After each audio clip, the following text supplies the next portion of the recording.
오늘은 위로 네 번째로 두려움을 이기게 하시는 하나님 말씀을 나눠보도록 하겠습니다. 하나님께서는 하나님의 자녀 성도들을 위로하시는 주님이십니다. 우리 옆에 계신 분들을 향해 이렇게 격려 인사할까요? 하나님의 큰 위로의 시간 되시기 바랍니다. 아멘, 아멘. 2층에서도 인사를 잘하고 있습니다. 네.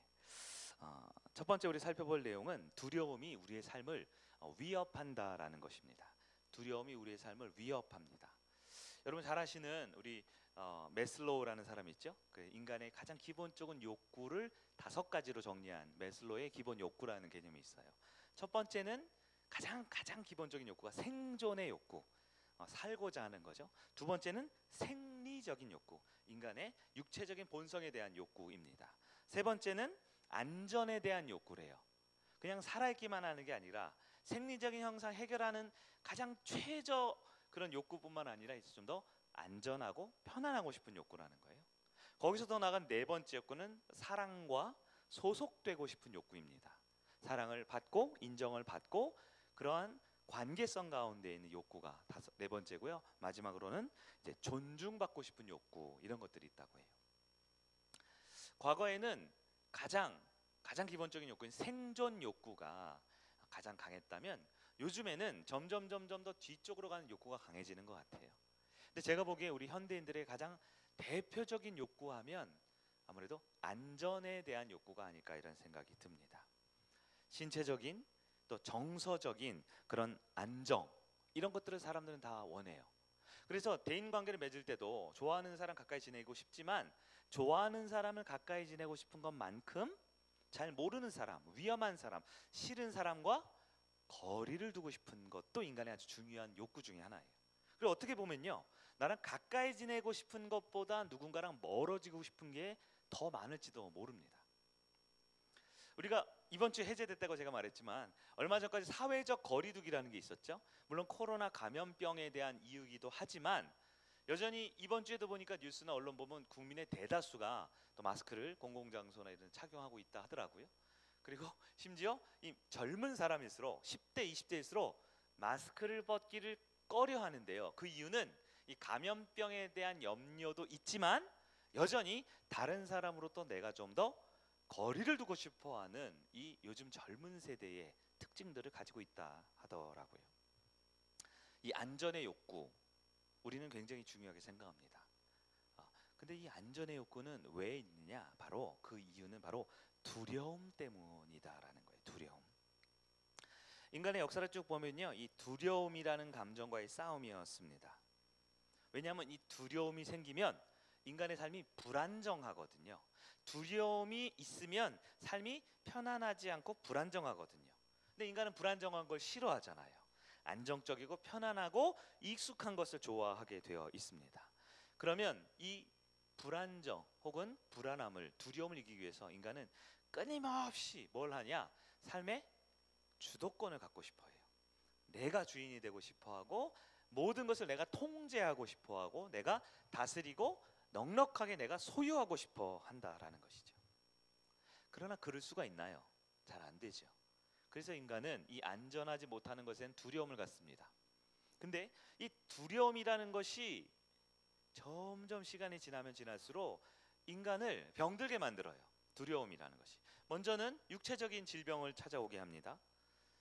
이 두려움이 많아지면요, 이 정신적, 육체적 질병이 심해져요. 그래서 여러분, 마음이 몸을 통제하고 다스린다 하죠. 불안증, 뭔가 굉장히 불안하거나 강박증을 가지고 있습니다. 그것이 심해지면 우울증이나 공황장애나 이런 여러 가지 정신적인 문제와 병으로 이어지기도 하는 거예요. 근데 무엇보다 이 두려움이라는 것은요, 우리 신앙인들, 특히 그리스도인들에게 이 영적인 부분에 있어서도 굉장한 타격을 주기도 합니다. 이 두려움 때문에 영적으로 무기력한 채 신앙생활하는 분들이 꽤 많아요. 이 두려움 때문에 굉장히 신앙생활에 크게 낙심하는 경우도 많습니다. 두려움 때문에 결국 하나님 말씀에 순종하지 못하게 되는 일도 비일비재하고요. 두려움 때문에 결국 이 하나님에 대한 무지함, 하나님을 더 깊이 알고 하나님에 대한 말씀에 순종하기 위해 도전적이고 긍정적이고 진취적인 인생이 아니라 늘 뒷걸음질 치고 제자리 걸음을 하고 늘 염려와 걱정과 불안과 두려움 가운데 자신의 영이 메말라가고 힘겨워하는 분들이 있다라는 것이죠. 여러분 어떻습니까? 여러분 어떤 두려움을 가지고 있습니까? 대표적인 두려움은 인간에게 가장 근본적인 이 죽음에 대한 두려움이 있습니다. 죽음에 대한 두려움은 1차적으로는 병이나 사고나 어떤 큰 위험에 대한 두려움으로 늘 괴로워하는 분들도 있어요. 관계에 대한 두려움도 있습니다. 사랑을 받아야 하는데 사랑을 못 받으면 그것이 두렵습니다. 또 사랑의 한 표현이기도 한 인정을 받아야 되는데 그 인정을 충분히 받지 못하면 늘 두려움에 빠지기도 하지요. 우리 많은 특히 성공하고 싶은 분들, 우리 젊은이들 실패에 대한 두려움도 굉장히 큽니다. 실패가 두려워서 아예 도전도 해보지 않고 시도도 해보지 않는 경우도 많지요. 자, 두려움은 우리의 인생에 역사적으로 그리고 우리의 개인의 가정과 우리의 신앙, 특히 나의 정서적, 육체적, 영적인 부분에 큰 위험 요소가 된다라는 거예요. 그럼 이 두려움은 어떻게 해결해야 됩니까? 우리가 오늘 이사야 말씀을 통해 이 위로라는 말씀 이제 네 번째 마지막으로 볼 텐데요. 이 두려움은 하나님 아버지와 함께 할 때 두렵지 않게 된다라는 것을 우리는 성경을 통해 확인할 수 있습니다. 아버지와 함께 할 때 두렵지 않을 수 있는 거예요. 성경적으로 봤을 때 인간에게 두려움이 가장 먼저 찾아온 게 언제일까요? 창세기 앞부분에 보면 바로 아담과 하와가 맨 처음 범죄한 직후 두려움이 찾아왔습니다. 하나님을 피하게 되고요, 사람들을 피하게 되는 두려움에 빠지게 된 것은 범죄한 직후예요. 근데 여러분 기본적으로 우리가 두려움이라는 것은 모든 인간에게 보편적이지만 오늘 말씀을 통해 꼭 기억해야 될 것, 사실 두려움이라는 것은 죄의 결과라는 것을 기억해야 합니다. 그렇다고 우리가 죄이기 때문에 두렵지 말자 한다고 두렵지 않을 수 있는 건 아니에요. 두렵지 말자라는 그 말이 우리를 또 굉장히 두렵게 만들죠. 두렵고 싶지 않은데 두려우니까요. 그런 분명한 건 죄의 결과로 두려움이 우리 가운데 찾아왔습니다. 그러면 두려움은 죄로 말미암아 시작되었는데요.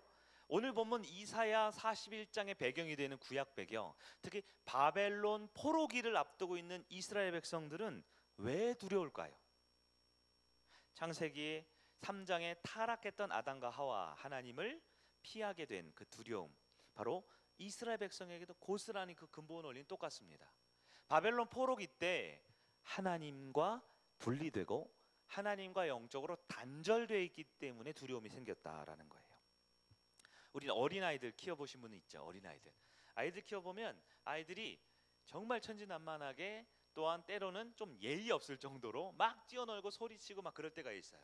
보통 그럴 때는 이제 엄마와 아빠가 함께 있을 때죠. 근데 가끔 미아 보호소나 이렇게 해변가 이런데 관광지 같은 때 보면 가끔 아이들이 부모를 잃어버릴 때 있죠. 그럴 때 이 아이에게 아무리 사탕을 주고 아무리 안심을 시켜주고 아무리 잘해줘도 이 아이의 관심과 집중은 오직 부모님에게 가 있어요. 부모님이 와야 안심을 합니다. 부모님 와야 힘을 얻는 거예요. 부모가 보이지 않으면 이 두려움의 문제는 근본적으로 해결되지 않는 거예요. 인류는 이 두려움의 문제, 불안의 문제, 염려의 문제를 해결하기 위한 인생이라고 볼 수 있어요. 수많은 노력들을 했습니다. 그러나 근본 원인은 하나님과의 관계가 단절된 거예요. 하나님 없이 살아가는, 즉 우리의 진짜 아버지가 누군지 모르고 그 아버지의 도움과 보호를 받지 못하기 때문에 갖게 되는 본성적 두려움이다라는 것이죠. 인류는 엄청 애를 씁니다. 두렵지 않으려고요. 그래서 돈을 모으기도 하고 힘을 쌓기도 하고요, 권력을 얻기도 하고요, 인기를 얻기도 하고요, 쾌락과 여러 좋은 것들을 구하기 시작하지요. 그러나 여러분, 눈에 보이는 그 어떤 것도 두려움이라는 것의 근본 원인을 해결할 수는 없습니다. 현대인들이 두렵기 때문에, 불안하기 때문에 뭘 얻기를 원하면 그래서 물질에 목을 맵니다. 저를 비롯한 우리 모두가 마찬가지의 기본적인 욕구가 있죠. 돈이 많으면, 많이 통장에 많이 쌓아두면, 재산이 많으면 좀 덜 불안하고 덜 두렵고 괜찮을 거야 라는 생각을 가지고 있어요. 그럼 여러분, 돈이 많으면 어떨까요? 안 많아봐가지고 잘 모르겠죠. 네, 돈이 많으면 안 불안하고 안 두렵고 괜찮냐? 네, 뉴스에 보세요. 나오는 사람들 보면 다 돈이 있는 분들인가 없는 사람들인가. 정치적 권력이나 어떤 인기나 명예나 남들에게 영향력을 줄 수 있는 자리에 나를 높이 올려주고 싶은 것도 인간의 본성이에요. 왜냐하면 두려움의 문제를 이기고 싶어 하거든요. 제가 어제 본 책을 보니까요, 하나님의 속성은 겸손인데 인간은 겸손의 반대인 교만에 빠진대요. 그 교만은 뭐냐면 남들을 자꾸 비난하고 책망하고 지적하는데, 왜 책망하느냐? 남들에게 지적하고 책망하면 내가 그들보다 우위에 있기 때문에, 우위에 있을 때, 즉 우월감에 가지고 있을 때 인간은 편안함을 느낀대요. 그래서 그렇게 쉽게 지적하고 비난하기 좋아하는 거예요. 사실 비난하는 것이 목적이 아니라 내가 너보다 나은 사람이야, 내가 너보다 더 똑똑한 생각을 가지고 있어, 나는 너한테 이런 말을 할 수 있는 사람이야 라는 우위, 우월감에 가질 때 인간은 편안함을 느낀다라는 거예요. 어떻습니까? 돈이 많거나 뭐 보험을 막 10개 20개 비싼 보험을 들어놓거나 혹은 아주 비싼 병원에 내가 들어가 있는다고 해서 두려움이 없어질까요? 네, 근본 원인은 해결되지 않습니다. 그러면 어떻게, 오늘 말씀의 주제이기도 하죠, 어떻게 이 두려움을 극복할 수 있을까요? 제가 두려움을 극복할 수 있는 집 주소를 알고 있어요. 인터넷으로 쳐도 되고요, 여러분 내비게이션 쳐도 돼요. 두려움을 이길 수 있는 주소를 알려드리겠습니다. 어딜까요? 바로 하나님 안에서입니다. 하나님 안에서 있을 때 우린 두려움을 이길 수 있습니다. 예수 그리스도 안에 있을 때 우린 두려움을 이길 수 있습니다. 오늘 보면 이사야 41장 10절 우리 한 번 더 볼까요? 우리 본문과 우리 화면에도 있습니다. 10절 읽어봅니다. 시작. 두려워하지 말라, 내가 너와 함께함이라. 놀라지 말라, 나는 내 하나님이 됨이라. 내가 너를 굳세게 하리라. 참으로 너를 도와주리라. 참으로 나의 의로운 오른손으로 너를 붙들리라. 아멘. 두려움이라는 인간의 가지고 있는 이 본성적 연약함에 가장 좋은 처방이 무엇이냐? 바로 하나님이 함께 하신다라는 것입니다. 여러분, 우리가 복음에 대해서 많이 말씀 듣죠? 복음 중에 복음이 무엇입니까? 바로 예수님이죠. 예수님이 우리와 함께 하셨다. 그것을 성경에서는 예수님의 또 다른 이름 임마누엘이라고 하죠. 임마누엘. 임마누엘인 번역하면 뭐라고 되어 있어요? 하나님이 우리와 함께 하신다. 이게 가장 큰 복음이지요. 여러분, 두려움이라는 인간이 죄로 파생되어 있는, 인간이 어쩔 수 없이 가질 수밖에 없는 두려움과 염려와 불안이라는 이 죄의 결과는 유일하게 해결할 수 있는 건 인간의 돈이 많아지거나 권력이 세지거나 어떤 큰 능력을 가져서는 근본적으로 해결될 수 없다라는 거예요. 이사야에서 분명히 말합니다. 너희들 이스라엘 백성들 바벨론 포로 중에 너무 두렵지, 너무 힘들지. 그러나 그것은 해결할 방법이 딱 하나야. 하나님 안에 있을 때, 하나님과 함께 있을 때야. 이렇게 말하고 있다라는 거예요. 다윗은 시편 23편 여러분 잘 아시죠? 시편 23편 지을 때 4절에 이렇게 말합니다. 내가 사망의 음침한 골짜기로 다닐지라도 해를 두려워하지 않을 것은 주께서 나와 함께 하심이라. 주의 지팡이와 막대기가 나를 안위하시나이다. 아멘. 여러분, 다윗은 담대한 사람이었습니다. 그럼 그 담대할 수 있는 이유가 무엇입니까? 그가 힘이 세서요? 아닌 거 아시죠? 그가 똑똑해서요? 너무나 평범한 사람이었잖아요. 그가 거룩하고 의롭고 윤리적 도덕적 기준이 높았나요? 아니잖아요. 형편없는 사람이었죠. 다윗이 잘한 게 하나 딱 있어요. 성경을 보면 알죠. 시편에 상당히 많은 말씀들을, 시를 누가 썼죠? 다윗이 썼어요. 그 다윗이 시편을 쓸 때 무슨 마음으로 썼을까요? 하나님과 함께 했던 사람이라는 거예요. 여러분, 다윗과 비견할 만한 성경에 아주 훌륭한 인물이 있죠. 바로 요셉이 있습니다. 근데 여러분, 요셉의 생애를 보면 다윗은 별명이 있죠. 하나님의 마음에 합한 사람, 아브라함은 믿음의 조상, 이런 게 있잖아요. 네. 모세는 민족의 지도자, 이런 별명이 있잖아요. 여러분, 요셉 하면 어떤 별명이 있죠? 그렇죠. 요셉은 형통한 자라는 별명을 가지고 있죠. 근데 여러분, 형통이 뭐냐? 그럼 국어 사전을 제가 찾아봤어요. 그러니까 준비하고 계획한 그대로 착착착 일이 잘 이루어지는 것을 형통이라 그러더라고요. 준비하고 계획한 그대로 착착착 되는 거. 단지 돈이 많은 게 형통이 아니고요. 준비하고 계획하고 애쓰고 노력한데 거기에 합당한 결과가 나오는 것이 형통이라고 표현하고 있다고 해요. 그럼 요셉이 진짜 형통한 자 맞아요? 우리가 잘 알잖아요. 요셉이 얼마나 고난당했는지, 얼마나 고통 중에 있었는지, 얼마나 외로웠는지, 얼마나 억울했는지. 근데 요셉이 어떻게 형통합니까? 여러분, 무엇이 그를 형통하다 할 수 있을까요? 성경을 한 구절만 더 볼까요? 우리 창세기 39장 23절입니다. 네, 아마 간수 그 억울한 누명을 쓰고 감옥에 갇혔을 때 요셉의 스토리인 것 같아요. 읽어봅니다. 시작. 간수장은 그의 손에 맡긴 것을 무엇이든지 살펴보지 아니하였으니 이는 여호와께서 요셉과 함께 하심이라. 여호와께서 그를 범사에 형통하게 하셨더라. 아멘. 우리 눈으로 보면, 인간의 눈으로 보면 형통, 근데 간수장, 감옥, 아니 일단 말이 안 되는 것 같아요. 감옥에 있는데 뭐가 형통합니까? 근데 성경적인 형통의 개념을 아셔야 돼요. 무엇이 형통입니까? 그의 환경이나 그의 마음가짐이 아니죠. 세 번째 줄에 두 번째 줄 뭐라고요? 여호와께서 요셉과 함께 하셨기 때문에 그는 형통한 사람이다라는 것입니다. 여러분, 하나님이 함께 하심이, 하나님 안에 거하는 것이 다윗처럼 요셉처럼, 그리고 오늘 이사야를 통해서 말씀하신 것처럼 내가 너와 함께하리라, 그것이 진정한 우리에게 허락하신 하나님의 형통의 축복임을 믿으시기를 간절히 바랍니다. 여러분 지금 하나님과 함께하고 있습니까? 하나님과 동행하고 있습니까? 여러분, 하나님은 내가 동행해달라고 해야 동행하시거나 내가 나와 함께 해달라고 부탁해야만 나와 함께 하시는 분이 아니십니다. 우리 하나님은 이 세상의 주인이시며 나의 아버지이시기에 그분의 사랑과 그분의 가장 완전한 공의로 이미 나와 함께 하고 계심을 믿으시기를 바랍니다. 성도가 무엇입니까? 하나님이 함께하는 사람들입니다.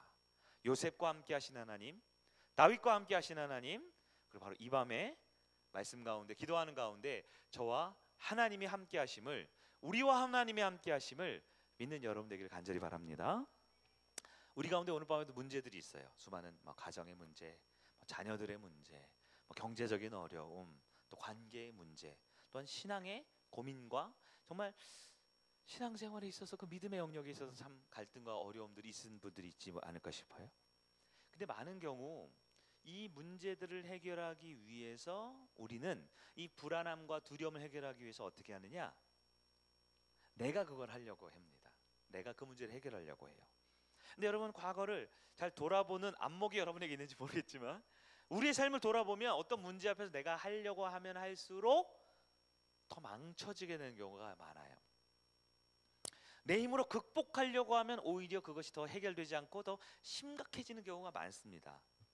왜냐하면 기본적으로 인간의 노력은, 인간의 열심은 하나님에 대한 불순종과 비슷하기 때문에 그래요. 무엇이냐? 왜 인간이 노력하는 게 불순종이고 왜 인간이 노력하는 게 잘못된 걸까요? 바로 하나님이 우리와 함께 계시기 때문입니다. 이런 거죠. 어떤 아이가 있습니다. 어떤 문제가 있어요. 해결하려고 애를 씁니다. 그런데 그 아이가, 만약에 그 아이 바로 뒤에 그의 아버지가 있다면, 그의 부모님이 있다면 이 아이는 모든 문제를 스스로 해결하는 것은 그건 결코 바람직한 모습이 아니에요. 아버지를 인정한다면, 아버지를 신뢰한다면, 아버지를 존중한다면 아버지의 역할은 아버지에게 맡겨둬야 되는 거죠. 아버지가 분명히 계신데 아버지는 무능력하니까 내가 가장 할 거야. 아버지는 좀 부족한 게 많으니까 아버지 좀 가만히 좀 계세요. 내가 할게요. 이걸 결코 효녀라고 할 수 없겠죠. 우리 인생도 마찬가지입니다. 우리의 아버지는 하나님이십니다. 그 하나님께서는 세상의 주인이시고 이 세상의 구원자이십니다. 나의 모든 문제와 내 모든 삶을 주관하시고 인도하시며 나를 붙드시고 나를 이끌어 가시는 나의 보호자요 인도자이심을 믿으시기를 바랍니다. 그렇기 때문에 그 하나님이 계심에도 불구하고, 아니 성경에 나와 함께 하신다 약속하셨음에도 불구하고 자꾸 내 머리로, 내 능력으로, 내 힘으로, 내 지혜로 하려고 하는 것은 일을 더 어렵게 만든다라는 기억하셔야 돼요. 여러분, 그렇기 때문에 하나님이 동행하시는 성도의 삶에 자기의가 죄가 되는 겁니다. 자기 중심성은 죄가 되는 거예요. 우리 풍삼초 때 여러 번 반복해서 들었죠? 자기 중심성이 왜 죄이냐? 현대인들은 말합니다. 주도적이래라. 네가 주인이야. 네 인생은 너가 설계해. 다른 많은 조언보다 너의 자아가 중요해라고 말하는 것이 이 시대의 캐치프레이즈죠. 그러나 성경은 분명히 말합니다. 우리 인생의 주인은 하나님이시라고요. 하나님을 중심에 두고 하나님을 주인으로 삼으면 그 하나님의 축복과 인도하심이 우리는 무엇이든지 할 수 있습니다. 내게 능력 주시는 자 안에서 내가 모든 것을 할 수 있음을 믿으시길 바랍니다. 그러나 그 모든 것을 할 수 있다 이전에 내게 능력 주시는 자 안에서, 두려움에 해결하는 유일한 주소는 하나님 안에서 하나님과 함께함을 믿으시기를 바랍니다. 여러분, 신앙생활에서 두려움은 굉장히 중요한 문제예요. 우리 일상뿐만 아니라 기독교인으로서 예배를 드리고 목장에 참여하고 말씀을 읽고 내가 하나님의 자녀로 살아갈 때도 두려움은 굉장히 중요합니다. 주변에 혹은 자기 자신의 모습 가운데 늘 두려워하는 사람, 주변은 보지 맙시다.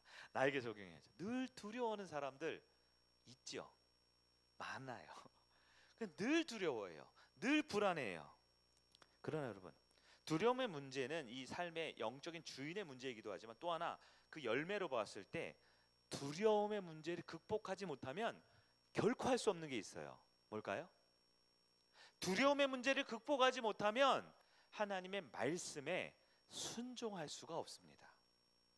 하나님이 말씀이 아무리 좋고 말씀이 아무리 강력하고 이 말씀이 나에게 은혜가 되고 깨달음이 되고 정말 감동과 분명한 확신이 있어도 내 마음에 두려움의 문제가 해결되지 않으면 말씀대로 순종하지 못한다라는 거예요. 보셨어요? 그런 내 모습을, 그런 우리 가까운 분들의 모습을. 어쩌면 그게 우리의 가장 큰 씨름이기도 하지요.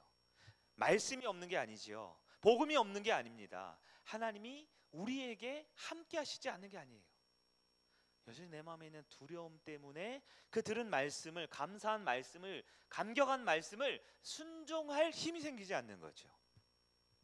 여러분, 두려움은 하나님이 나와 동행하심을 인정하지 않게 만들어요. 두려움은 하나님이 정말 능력의 말씀이심을 자꾸 못 믿게 만들어요. 말씀이 좋은데, 기도가 좋은데, 공동체가 정말 살아있는데 자꾸 두려운 마음 때문에 이 내면의 두려움 문제가 해결되지 않으니까 자꾸 순종이 아니라 또 다음 주에 와서 또 뭔가 얻어가려고 하는데, 좋은 것 같아, 그래 그렇게 해보자. 근데 또 삶에서 또 실패하고 또 순종을 못하고 결국 겉으로는 센 척해 보이지만 내 안에 있는 두려움의 문제가 우리를 계속 발목 잡고 있다라는 거예요. 여러분, 성도의 삶, 믿음의 삶은 두려움을 극복하는 과정입니다. 물론 두려움이 있어요. 저도 두려움이 있죠. 그러나 두려움이 있지만 그것을 믿음으로 극복하는 것이 성도의 삶이다라는 거예요. 여러분, 그럼 그 두려움은 어디에 달려 있어요? 분명한 겁니다. 두려움은 나의 어떠함에 달려 있지 않습니다.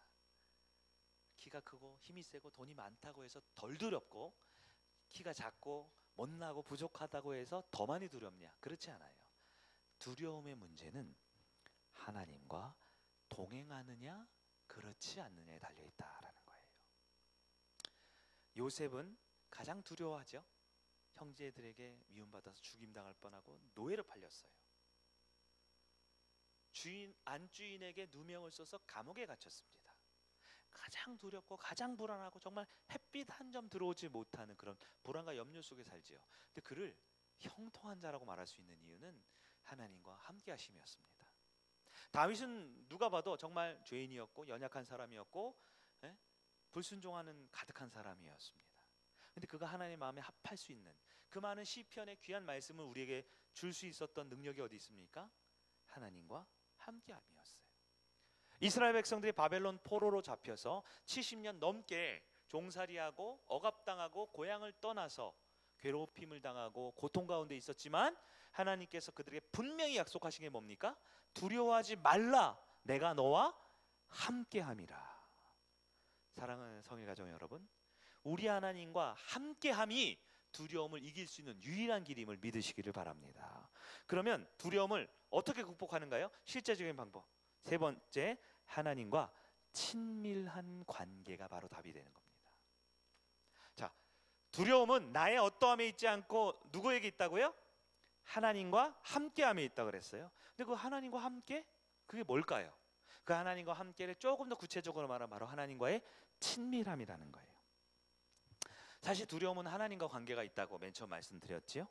두려움의 문제는 돈이 많거나 건강해지거나 힘이 세져서 되는 게 아니에요. 요즘 정치권 보시면 뭐 굉장히 복잡하죠. 1등 되려고 하고 싸우고 1등 돼도 사람들이 별로 안 좋아하더만. 그렇죠? 2등인 사람은요 막 검찰에도 막 다녀오고 그러더만. 안 그래요? 1등이든 2등이든 전 국민의 절반 이상 지지를 했는데, 절반 조금 못하게 지지를 했는데 나머지는요. 그렇게 돈이 많고 권력이 많고 능력이 많은 사람들 안 두렵냐고요? 안 불안하냐고요? 근본적으로 두려움의 문제는 뭔가를 내가 가져서 혹은 뭔가가 없어서 생기는 게 아니에요. 나의 소유에, 나의 더 크고 작음에 있지 않고요.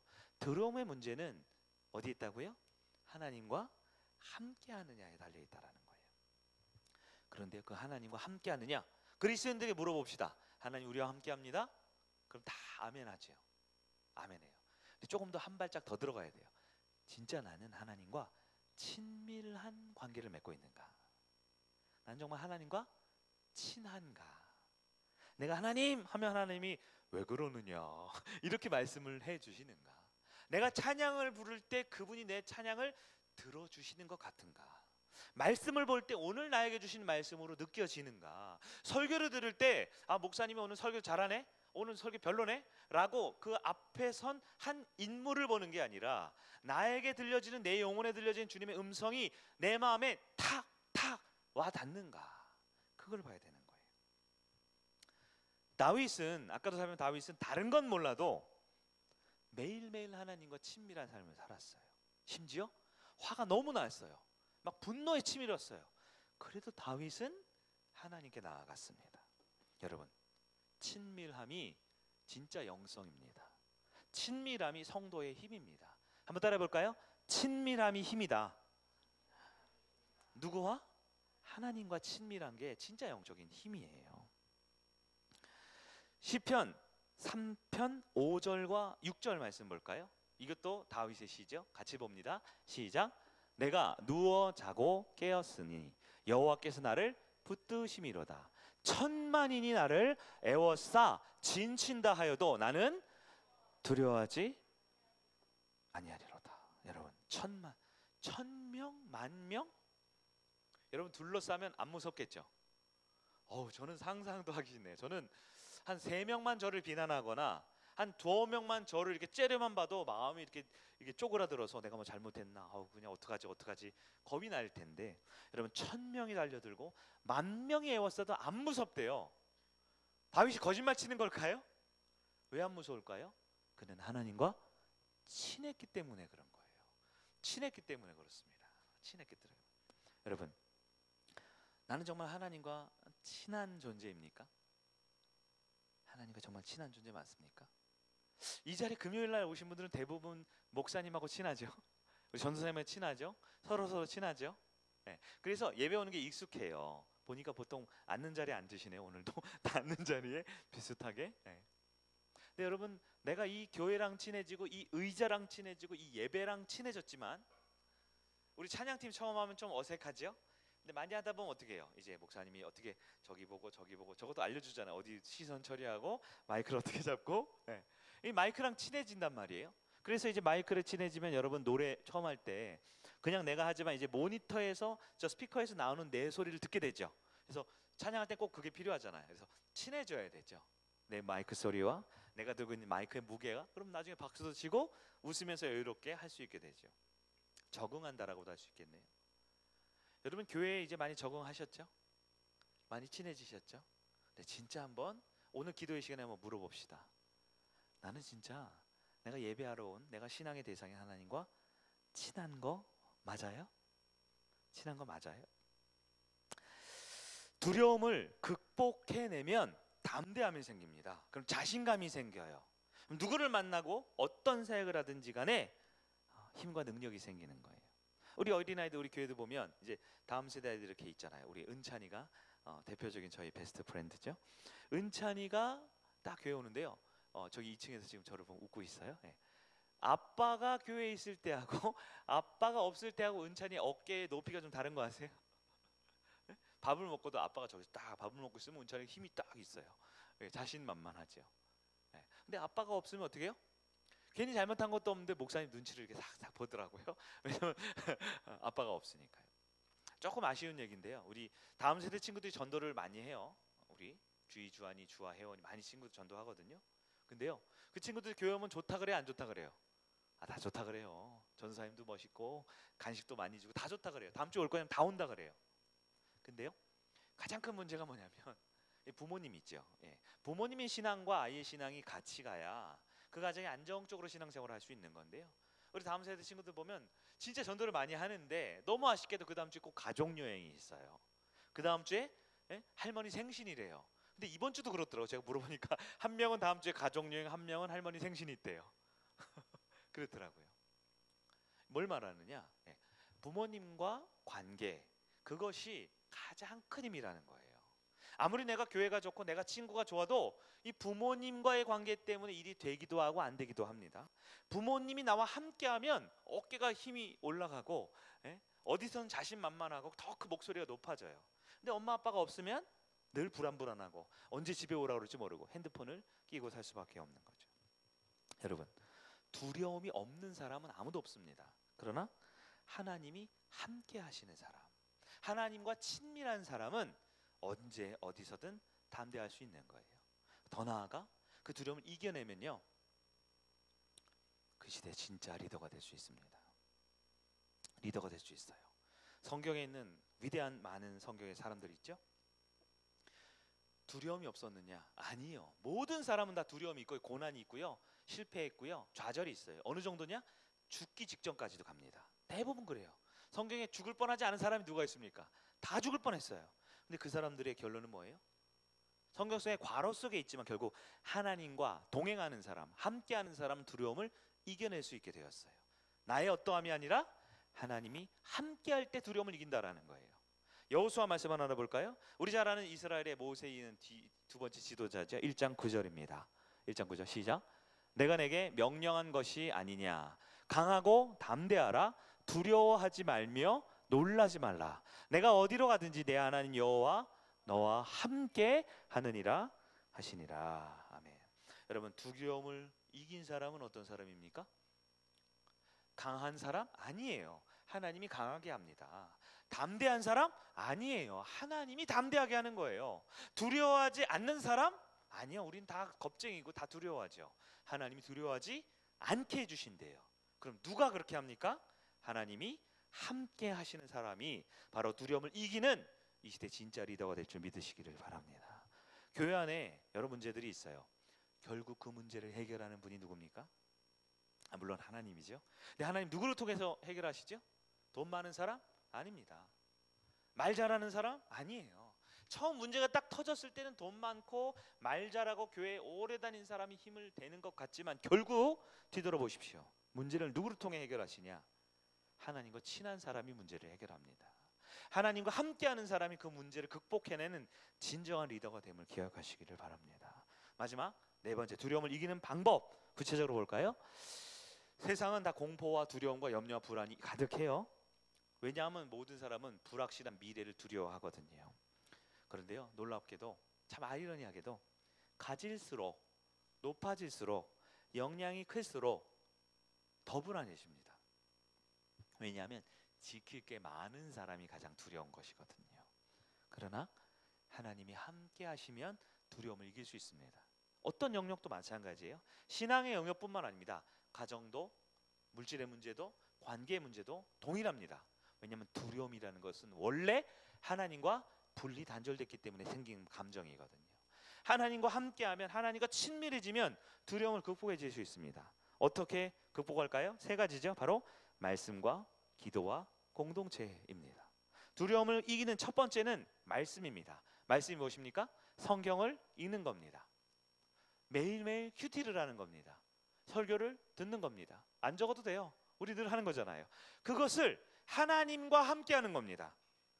목사님이 시켰으니까, 목자가 읽으라니까 그 우리 공동체 점수 높이기 위해서 해보십시오. 안 돼요. 한 번, 두 번이죠. 1, 2주죠. 금방 놓쳐버립니다. 그러나 하나님과 친밀해지기 위해서 말씀을 읽고 큐티를 하고 설교를 들으면 그것은 나에게 두려움을 이길 수 힘이 됩니다. 두 번째는 기도이죠. 기도는 무엇입니까? 규칙적으로 하는 게 중요합니다. 간절히 하는 게 중요합니다. 무엇보다 삶의 일상의 기도가 돼야 되죠. 우리가 금요예배를 강조하는 게 뭡니까? 금요일 날 올 수도 있고 못 올 수도 있어요. 금요일 날 온다고 하면 천국 가고 안 오면 지옥 가는 거 아니죠. 그러나 금요예배는 아주 우리에게 중요한 이 영적 바이오리듬입니다. 일주일에 한 번 이 저녁 시간 내 쉼과 내 여유를 내려놓고 하나님 앞에 내 죄됨을 회개하고 하나님의 은혜를 간절히 구하는 시간. 물론 여러분 이걸 월요일 저녁에 집에서 할 수 있으면 괜찮습니다. 화요일 새벽에 일찍 일어나서 출근하기 전에 하시면 너무 좋아요. 잘 안 돼요. 저만 안 됩니까? 여러분도 안 됩니까? 네. 좋은 말 할 때 금요일날 기도하는 게 좋아요. 왜냐하면 우리 찬양팀도 우리 말씀의 시간, 기도의 시간 있죠. 우리 불 왜 끈다 그랬어요? 울어도 된다 그랬잖아요. 음악 크게 틀죠. 음악 크게 트는 거에 영적 의미가 있다 없다? 그런 게 어디 있어요. 그냥 내 하고 싶은 말 하고 힘들면 힘들다 하고 괴로우면 괴롭다 하고 하나님과 친밀한 나눔을 할 수 있는 여유로운 시간을 드리는 거예요. 여러분 규칙적이고 간절한 삶의 기도가 필요합니다. 마지막 세 번째는 공동체입니다. 아주 중요한 우리의 믿음과 두려움을 이길 수 있는 방법이 하나님은 우리에게 공동체를 주셨어요. 믿음의 사람들과 교제하는 겁니다. 목장 나눔을 통해서 사역 팀별로 서로 교제하고 사역하는 교제를 통해서 특히 하나님의 영감을 받은 자와 교제하는 게 너무너무 중요합니다. 교회 안에서도 세상 얘기하는 분들도 있지요. 이번 주 한 주 동안 이런 위잘거잘 세상 가십거리들 얘기할 수도 있지요. 그러나 여러분 꼭 일주일에 한 번 영감 받은 자와 대화를 하든 같이 손을 잡고 기도를 하든 반드시 그와 함께 만나셔야 합니다. 그럴 때 그 공동체를 통해 하나님은 두려움을 극복할 믿음을 주실 줄 믿으시기 바랍니다. 말씀을 한번 정리해 볼까요? 두려움을 이기는 것 여러분 잘 아셔야 돼요. 두려움을 이길 수 있는 사람은 아무도 없습니다. 우리의 힘이 세지거나 능력이 많거나 재산이 많아져서 두려움을 이길 수 있는 게 아니에요. 두려움을 이기는 건 뭐예요? 하나님께 피하는 겁니다. 두려움을 이기는 가장 확실한 방법이 뭐예요? 하나님과 동행하는 겁니다. 여러분 오늘도 말씀을 통해 또 깊은 기도를 통해 하나님께 친밀한 교제 그리고 깊이 있는 말씀의 은혜 더 나아가 아름다운 기도와 삶의 공동체를 통해 여러분 진짜 두려움을 이겨내는 그래서 담대하게 이 시대에 가정과 공동체와 삶의 영적인 리더가 되는 저와 여러분들에게 주의 이름으로 축복합니다. 아멘.